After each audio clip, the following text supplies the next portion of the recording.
સુરત શહેર પોલીસ દ્વારા Kapodra police station ખાતે એફઆઈઆરના આધારે દાખલ થયેલા ગુનામાં મુદ્દામાલ મૂળ માલિકને પરત કરીને તેરા તુજકો અર્પણ કાર્યક્રમ યોજાયો હતો। સુરતના કાપોદ્રા પોલીસ સ્ટેશન ખાતે ગઈ 12/6/24ના રોજ એફઆઈઆરના આધારે દાખલ થયેલ મોબાઈલ ઘરફોડની અને મોબાઈલથી ગૂગલ પે દ્વારા 3 લાખ ઓનલાઈન ટ્રાન્સફર કરી ગુનાનો ભેદ ઉકેલાયો હતો। તેમાં મરનારના મિત્ર સંદીપ વિનુભાઈ દેસાઈ દ્વારા મોબાઈલ ચોરી કરી અને અન્ય ખાતામાં પૈસા ટ્રાન્સફર કરવામાં આવ્યા હતા। તે 3 લાખ રૂપિયા અને મોબાઈલ કાપોદ્રા પોલીસ દ્વારા પોલીસ સ્ટેશન અને કોર્ટમાં ફરિયાદીને સહયોગ કરી અને નામદાર કોર્ટના હુકમ બાદ આજરોજ ફરિયાદીને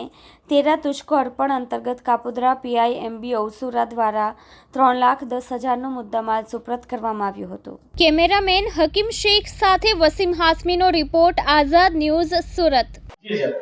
ગઈ તારીખ 28/5/2024ના રોજ કાપોદ્રા પોલીસ સ્ટેશન વિસ્તારમાં નાના વરાછા વિસ્તારમાં આવેલ જલારામ સોસાયટીમાં ફરિયાદી શ્રી એક ફરિયાદ કાપોદ્રા પોલીસ સ્ટેશન એફઆઈના માધ્યમથી નોંધાવેલ કે પોતાના સગા નાના ભાઈ નામે નિકુંજભાઈ કે જેઓ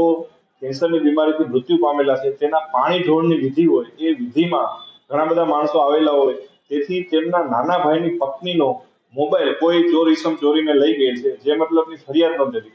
જે ફરિયાદ અનુસંધાને કાપોદ્રા પોલીસ સ્ટેશનના સર્વેલન્સ સ્ટાફને આ તપાસ આપવામાં આવેલી। જે તપાસમાં એવું જણાવેલ માલુમ પડેલ કે આ મોબાઈલના જે ચોર ચોરી કરીને રહી ગયેલ છે, એ મોબાઈલના ઉપયોગથી એ મોબાઈલમાં પડેલા એકાઉન્ટમાંથી 3 લાખ રૂપિયા અન્ય એકાઉન્ટમાં ટ્રાન્સફર કરવામાં આવે છે,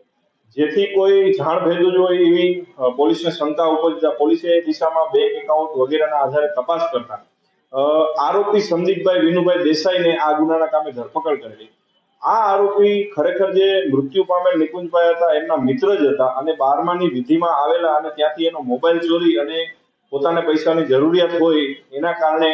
એણે એના એકાઉન્ટમાંથી 3 લાખ બીજાના એકાઉન્ટમાં ટ્રાન્સફર કરેલા અને આ ગુનો કબૂલ કરેલો અને એ કામે સંપૂર્ણ મુદ્દામાલ 3 લાખ રૂપિયા અને મોબાઈલ પોલીસ દ્વારા રિકવર કરવામાં આવેલો અને ગુનાનું ડિટેક્શન કરવામાં આવેલું।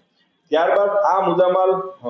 છોડાવવા માટે ફરિયાદીશ્રીએ નામદાર કોર્ટમાં અરજી કરેલી, જેમાં પોલીસ દ્વારા તેમની મદદ કરવામાં આવી અને નામદાર કોર્ટના હુકમ થઈ આવે આ સંપૂર્ણ મુદ્દામાલ મહેરબાન પોલીસ કમિશનર શ્રીની સૂચના અનુસાર અને માર્ગદર્શન અનુસાર તેરા તુજકો અર્પણ કાર્યક્રમ અંતર્ગત આજરોજ એમના પત્ની જે મરણ જનાર છે એમના પત્ની તથા એમના ભાઈને 3 લાખ રૂપિયા રોકડા અને 10,000 રૂપિયાનો જેનો મોબાઈલ ચોરાઈ ગયો હતો એ સુપ્રત કરવામાં આવે છે।